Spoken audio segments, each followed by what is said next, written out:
നാടിനെ നടുക്കിയ ഉരുൾ സർവനാശം വിതച്ച് കടന്നുപോയപ്പോൾ ഒരു സംസ്കാരത്തിന്റെ ഭാഗമായിരുന്ന സീതമ്മക്കുണ്ട് വെള്ളച്ചാട്ടവും ഓർമ്മയായി. മുണ്ടക്കൈ പുഴയുടെ മുഴുവൻ സൗന്ദര്യവും ആവാഹിച്ചുകൊണ്ടായിരുന്നു വെള്ളച്ചാട്ടം നിലനിന്നിരുന്നത്. എന്നാൽ ഇന്ന് അങ്ങനെയൊരു വെള്ളച്ചാട്ടത്തിന്റെ അവശേഷിപ്പുകൾ പോലും ബാക്കിയില്ല. റിപ്പോർട്ട് കാണാം. വനത്താൽ ചുറ്റപ്പെട്ട് കിടന്നിരുന്ന മുണ്ടക്കൈ പുഴയിലാണ് മനോഹരമായ ഈ വെള്ളച്ചാട്ടം സ്ഥിതി ചെയ്തിരുന്നത്.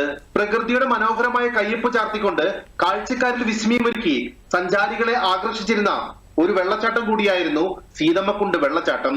ഉരുൾ പെയ്തിറങ്ങിയ രാവിൽ ഒരു ജനതയുടെ മുഴുവൻ സ്വപ്നവും തകർത്തെറിഞ്ഞുകൊണ്ട് കടന്നുപോയപ്പോൾ സീതമ്മക്കുണ്ട് വെള്ളച്ചാട്ടവും നാമാവിശേഷമായി.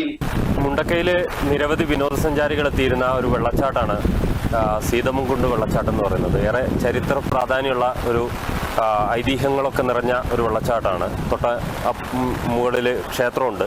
ആ ക്ഷേത്രവുമായി ബന്ധപ്പെട്ട ഐതിഹ്യം നിറഞ്ഞ ഒരു വെള്ളച്ചാട്ടമാണ്. ആഴം നിശ്ചയിച്ചിട്ടില്ല എന്നാണ് പറയുക. അതിൻ്റെ വലിയ ആഴമുണ്ട്. നിരവധി പേർ ഇവിടെ അപകടങ്ങളിലൊക്കെ മരണപ്പെട്ട സ്ഥലം കൂടിയാണ്. ആ വെള്ളച്ചാട്ടം ഈ ഉരുൾപൊട്ടൽ ദുരന്തത്തോടുകൂടി പൂർണ്ണമായും ഇല്ലാതായി എന്നതാണ് ഏറ്റവും പ്രധാനപ്പെട്ട കാര്യം.